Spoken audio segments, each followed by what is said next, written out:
Good evening बच्चों। तो आज हम स्टार्ट करने जा रहे हैं जो अपना रेगुलेशन ऑफ जीन एक्सप्रेशन है, कि कैसे जो जीन्स है वो मिलके अपनी जो मेटाबॉलिक एक्टिविटीज़ हैं अपनी बॉडी की उसको कंट्रोल कर रहे हैं।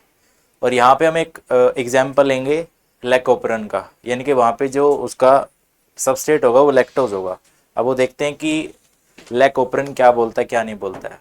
इसका जो बेसिक मैं बोल सकता हूँ कंपोनेंट है वो क्या है कि जो जीन है वही मिलके क्या करते हैं, एक मेटाबॉलिक जो एक्टिविटीज है हमारी बॉडी की उसको कंट्रोल कर रहे हैं। तो स्टार्ट करते हैं रेगुलेशन ऑफ जीन एक्सप्रेशन। अब देखो यूकैरियोट्स की अगर मैं बात करूं, यूकैरियोट्स के अंदर जो जीन एक्सप्रेशन है वो किस किस लेवल के थ्रू होगा। जैसे मान के चलो ट्रांसक्रिप्शन हमने पढ़ी थी, वो प्रोसेसिंग चल रही है। अब ट्रांसक्रिप्शन में एमआरएनए बना है और एमआरएनए से फिर कोई प्रोटीन बना है, उसको हमने ट्रांसलेशन बोला है। तो सेम यही स्टेप देखो जो ट्रांसक्रिप्शनल लेवल है। अब ट्रांसक्रिप्शन में तो क्या हो रहा है, एक प्राइमरी ट्रांसक्रिप्ट बन रहा है। अब जैसे इंट्रोन रिमूव कर दिए थे और एक्सोन आपस में मिला दिए थे, जैसे इसमें दिखा रखा है। ये देखो ये जो HNRNA बना है ये हमने ट्रांसक्रिप्शन में पढ़ा था। इसको हमने क्या नाम दिया था, प्रीकर्सर, प्रीकर्सर ऑफ mRNA। यानी कि इसी से क्या बनेगा, एक mRNA बनेगा। ये रहा, ठीक है। यहां से जब यहां आ रहे हैं यानी कि ये प्रोसेस कौन सी है, अपनी ट्रांसक्रिप्शन है, ठीक है। अब ये प्रोसेस कहां पे चल रही है, न्यूक्लियस के अंदर चल रही है, ठीक है। अब जो mRNA है वो कहां पे आएगा, साइटोप्लाज्म में आएगा, है ना। क्योंकि यहाँ पे क्या बनाना है, प्रोटीन को बनाना है, प्रोटीन सिंथेसिस करनी है। सेम जैसे mRNA की चेन है, कल हमने पढ़ा था ट्रांसलेशन के अंदर। यहाँ पे जो राइबोसोम्स है वो कुछ इस टाइप से अटैच हो जाएंगे, यानी कि यहाँ पे क्या बनेगा, एक प्रोटीन की चेन बनेगी। तो हम यहाँ से बोल सकते हैं कि जो रेप्लिकेशन और ट्रांसक्रिप्शन है वो कहाँ पे हो रही है, न्यूक्लियस में हो रही है। ट्रांसलेशन कहाँ हो रही है, साइटोप्लाज्म में हो रही है, ठीक है। मतलब ऐसे एक रेगुलेशन करना है हमने, समझ रहे हो। अब देखो यहाँ पे जैसे मान के चलो जो मेटाबॉलिक है, फिजियोलॉजिकल है या फिर एनवायरमेंटल कंडीशंस है, वो रेगुलेट हो रही है किसके थ्रू, जीन एक्सप्रेशन के थ्रू। यानी कि जो जीन्स हैं वही मिलके क्या कर रहे हैं, जितनी भी हमारे अंदर मेटाबॉलिक एक्टिविटीज हैं, जैसे कोई एनाबॉलिज्म है, कैटाबॉलिज्म है, इनको कंट्रोल कर रहे हैं। जो हमारी बॉडी के अंदर फिजियोलॉजिकल एक्टिविटीज हैं उन सबको कंट्रोल करने का काम कौन कर रहे हैं, जीन्स ही कर रहे हैं। जीन्स ही हम बेस मानते हैं। तो आज इन्हीं का रोल पढ़ेंगे हम। इकोलाई के अंदर, इकोलाई का मैं एग्जांपल ले लूं, इसमें जो बीटा गैलेक्टोसाइडेज है यानी कि ये वाला जो एंजाइम है ये क्या काम करेगा, ये लैक्टोज को तोड़ देगा किसके अंदर, गैलेक्टोज और ग्लूकोज के अंदर। जबकि अगर मैं बात करूं, अगर वहां पे लैक्टोज नहीं है, अगर वहां पे लैक्टोज नहीं है तो बीटा गैलेक्टोसाइडेज है ये क्या करेगा, काम ही नहीं करेगा। इसका मतलब क्या हुआ कि कोई भी मेटाबॉलिक एक्टिविटी परफॉर्म करवाने के लिए हमें किसकी जरूरत पड़ेगी, जीन की जरूरत पड़ेगी। अगर वहां पे जीन नहीं है तो वहां पे वो प्रॉपर जो एक्टिविटी होगी उससे रिलेटेड वो नहीं होगी। जैसे मैंने अभी बताया कि जो बीटा गैलेक्टोसाइडेज है वो लैक्टोज को किस में तोड़ता है, ग्लूकोज प्लस गैलेक्टोज में। अगर यहाँ पे वो जीन नहीं है, जीन कौन सा, मान लो लैक्टोज नहीं है, तो लैक्टोज ना होने के कारण जो बीटा गैलेक्टोसाइडेज है वो क्या करेगा, वो लैक्टोज को नहीं तोड़ पाएगा। उसके बाद दूसरा जो डेवलपमेंट और डिफरेंशिएशन है एम्ब्रियो किसके अंदर, अडल्ट के अंदर, वो किसका रिजल्ट है, जीन्स का, ठीक है। जैसे मान के चलो रिप्रोडक्शन में पढ़ा था, रिप्रोडक्शन में जो एम्ब्रियोनिक डेवलपमेंट चल रहा है कि कैसे एम्ब्रियो से पूरा का पूरा फिटस बन रहा है, ठीक है। वो भी किस पे है, वो भी सारा खेल किस पे है, जीन एक्सप्रेशन पे। अगर जीन अपने आप को एक्सप्रेस नहीं करेंगे तो एम्ब्रियो फिटस में कन्वर्ट होगा, डिफरेंशिएशन वहां पे चलेगा, वो हम नहीं समझ पाएंगे, ठीक है। अब यहाँ पे सुनो ध्यान से, देखो दो चीज बता रखी है, एक है सबस्ट्रेट और एक बता रखी है मेटाबोलाइट का मतलब जो प्रोडक्ट हम वहां पे लेंगे, दो चीजें बता रखी है। अब मान के चलो ये इकोलाई है, ठीक है। अब इकोलाई क्या कर रहा है, अब यहाँ पे कोई ना कोई मीडियम है, एक ग्रोथ मीडियम दे रखा है, यहाँ पे इकोलाई ग्रो कर रहा है। अगर मैं इकोलाई को सबस्ट्रेट प्रोवाइड करवाऊंगा, सबस्ट्रेट का मतलब इकोलाई को कोई ना कोई जीन प्रोवाइड करवाऊंगा, तो वो जीन इजीली उस बैक्टीरिया के अंदर जाएगा और अपना फंक्शन परफॉर्म करेगा, कर सकता है। लेकिन अगर मैं ये बोलूं कि इस बैक्टीरिया को यानी कि इकोलाई को बिना किसी ग्रोथ या फिर बिना किसी सबस्ट्रेट के डायरेक्ट मैं इसको प्रोडक्ट दे दूं, तो क्या ये उसको अपनी तरफ या फिर अपनी बॉडी के अंदर ले पाएगा? नहीं ले पाएगा। छोटा सा एग्जाम्पल है बस देखो, एक सबस्टेट है, अगर उसको मैं ग्रोथ मीडियम के अंदर ऐड कर दूंगा किसी बैक्टीरिया के, तो सेट ऑफ जीन्स है वो स्विच ऑन हो जाएंगे। कहने का मतलब वहां पे जो जीन्स है वो रेडी है क्या करने के लिए? फंक्शन परफॉर्म करने के लिए, यानी कि मेटाबोलाइट बनाने के लिए। उसको इंडक्शन बोलते हैं। अगर मैं क्या करूं, डायरेक्ट में मेटाबोलाइट यानी कि प्रोडक्ट है उसको ऐड कर दूं किसके अंदर? एक ग्रोथ मीडियम के अंदर, तो वहां पे जो जीन्स है जो उसको प्रोड्यूस करेंगे वो नहीं कर पाएंगे, क्योंकि वहां पे जीन्स का काम खत्म हो गया। समझ रहे हो? एक देखो छोटा सा एग्जांपल दे रहा हूं, बड़ा कॉमन सा है। एक तो मान के चलो हमें खुद चाय बनानी पड़े, तो हमें पता है ना कि उसके अंदर क्या क्या डलेगा। अब मान के चलो चाय बना रहे उसके अंदर दूध ना डालें हम, दूध किसकी तरह है? लैक्टोज है या फिर इंड्यूसर है, वो नहीं डालेंगे तो चाय नहीं बनेगी, चाय पक्के नहीं तैयार होगी। ठीक है, और एक डायरेक्ट हमें कोई चाय बना के दे रहा है तो हम उसको इजीली एक्सेप्ट नहीं करेंगे। समझ रहे हो? कहने का मतलब है कि ग्रोथ मीडियम के अंदर, ग्रोथ मीडियम के अंदर सिंपल सी मैं बात बता रहा हूं कि अगर हमारे पास सबस्टेट है, substrate easily set of genes बना सकता है ताकि वो जीन्स उसको कंट्रोल करें। लेकिन अगर हमें डायरेक्ट बना बनाया प्रोडक्ट दिया गया है या फिर उस बैक्टीरिया के ग्रोथ मीडियम में प्रोडक्ट को डाल दिया, तो वो इजिली क्या करेगा? वो अपने आप को उसके जीन्स एक्सप्रेस नहीं कर पाएंगे क्योंकि वो तैयार ही नहीं है। ठीक है, अगर वो एक्सप्रेस नहीं कर पाएंगे तो वो उस एक्टिविटी को वहां पे क्या करेंगे? रोकेंगे, रोकने की कोशिश करेंगे। बात क्लियर है? अब यहाँ पे जो इंड्यूसर का काम करेगा, जो हम यहाँ पे पढ़ेंगे, इंड्यूसर में हम पढ़ेंगे लैक्टोज के बारे में। एक केस हम पढ़ेंगे कि लैक्टोज है, एक केस हम पढ़ेंगे कि लैक्टोज नहीं है। दोनों का देखेंगे कि फर्क क्या पड़ेगा। यहाँ पे आता है अपना लैक ओपेरन मॉडल। अब देखो, एक ओपेरन कॉन्सेप्ट है। ओपेरन का मतलब क्या है? ये एक ओपेरन है, ठीक है, जिसके पास बहुत सारे जीन्स प्रेजेंट है। ठीक है, जिसके पास बहुत सारे जीन्स प्रेजेंट है, उसको हम ओपेरन बोल रहे हैं। अब इसने क्या बोला देखो, जो ईच मेटाबॉलिक रिएक्शन होगी वो क्या है? Controlled by set of genes. अगर वहां पे जीन्स नहीं होंगे तो वहां पे जो मेटाबॉलिक रिएक्शंस होंगी वो नहीं हो पाएंगी। ठीक है, उसके बाद जो सभी के सभी जीन्स होंगे उनको वो क्या मिलके करते हैं? मेटाबॉलिक रिएक्शन को रेगुलेट करते हैं, और इसी को हम क्या बोलते हैं? ओपेरन बोलते हैं।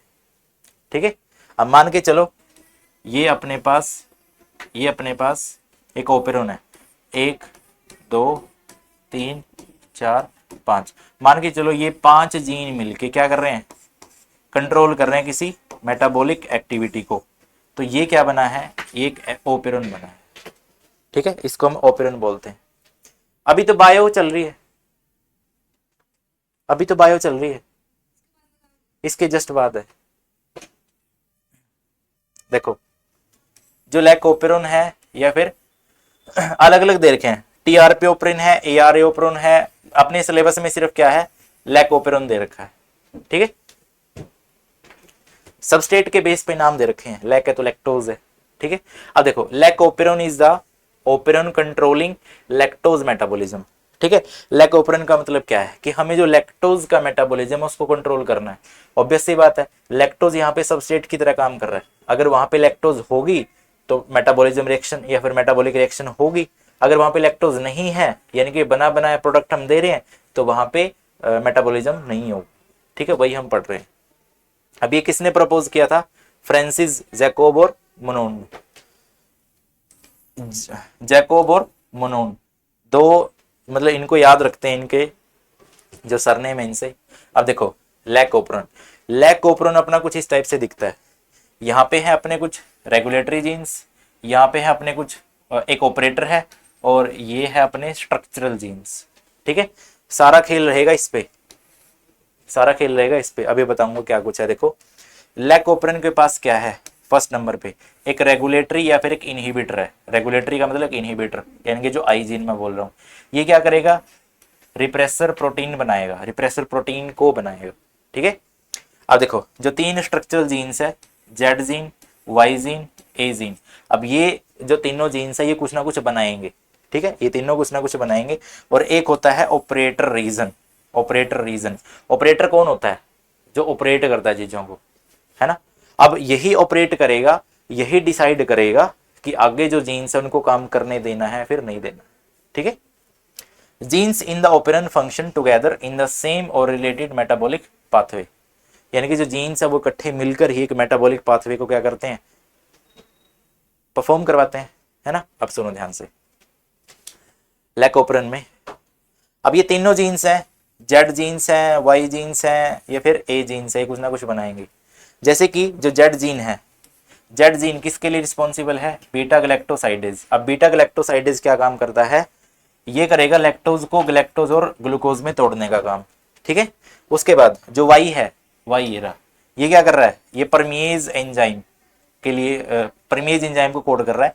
ये क्या काम करता है, परमेबिलिटी का मतलब है सेल को अलो करना अपने अंदर लाने के लिए। It increase permeability of the cells to beta galactosidase, lactose को अपने अंदर लाना, सीधा सीधा रोल ये इसका।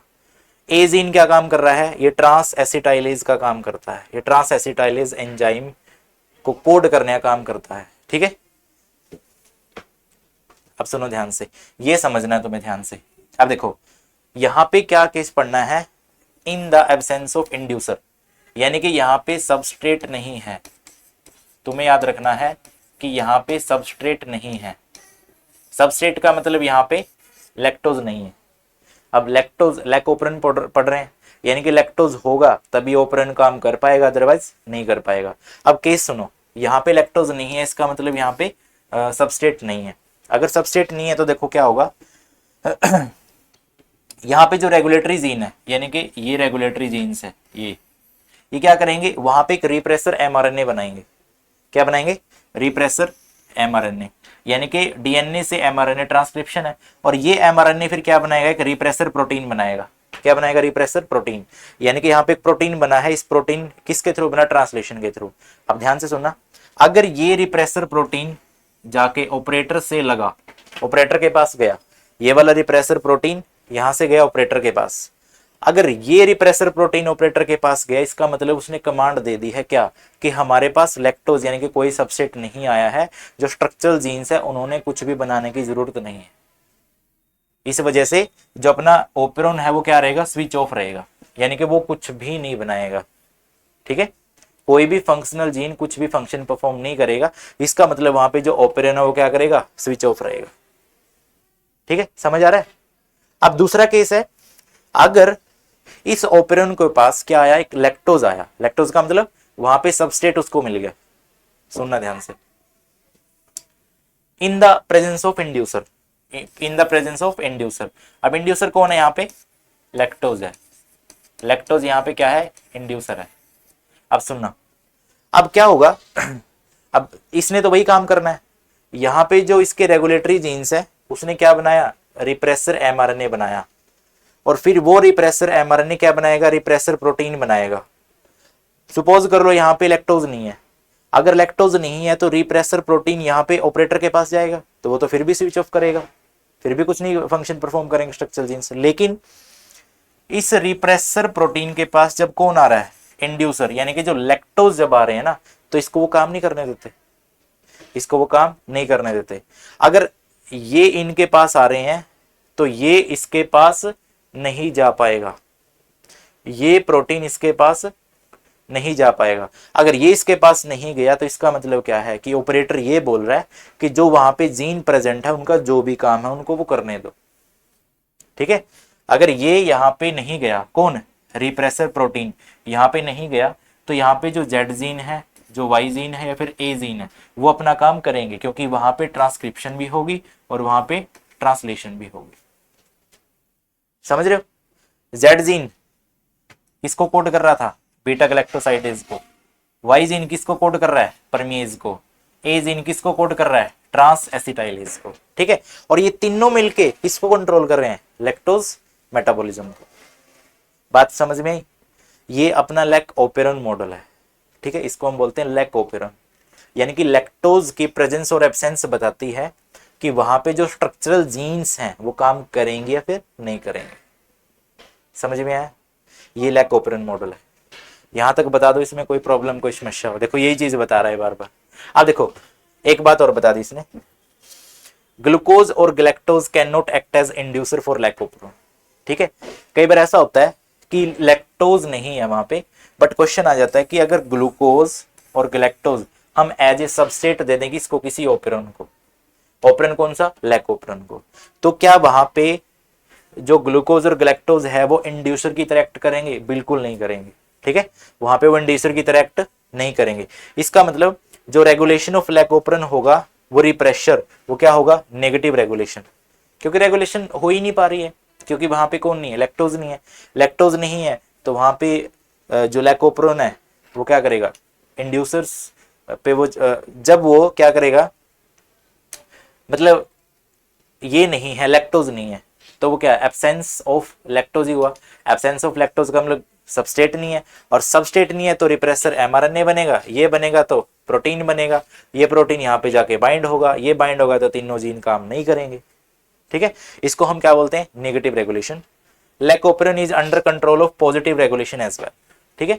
पॉजिटिव रेगुलेशन का केस क्या है, अभी जो बताया, लैक्टोज है तो रिप्रेसर प्रोटीन को ऑपरेटर पे बाइंड नहीं होने देगी, ऑपरेटर पे वो बाइंड नहीं हुआ तो यानी कि जो अपना ऑपरेन है वो क्या रहेगा, स्विच ऑन रहेगा, स्विच ऑफ नहीं होगा, ठीक है। यहाँ पे अपना जो लैक ऑपरेन है वो खत्म है, ठीक है। आगे जो हमारा है ह्यूमन जीनोम प्रोजेक्ट, ये बताओ आज ही करवाऊं या फिर कल करवाऊं, बताओ बताओ बताओ फटाफट, या फिर बहुत है लैक ऑपरेन। अगर लैक ओपेरन बहुत है तो यहां तक तुम्हें पढ़ के आना है, बाकी जो HGP ह्यूमन जीनोम प्रोजेक्ट है वो हम पढ़ेंगे कल को। ह्यूमन जीनोम प्रोजेक्ट और प्लस में DNA फिंगरप्रिंटिंग रहता है, कल को हम चैप्टर को कर देंगे खत्म, ठीक है। आज वाले लेक्चर में इतने, बाकी मिलते हैं कल।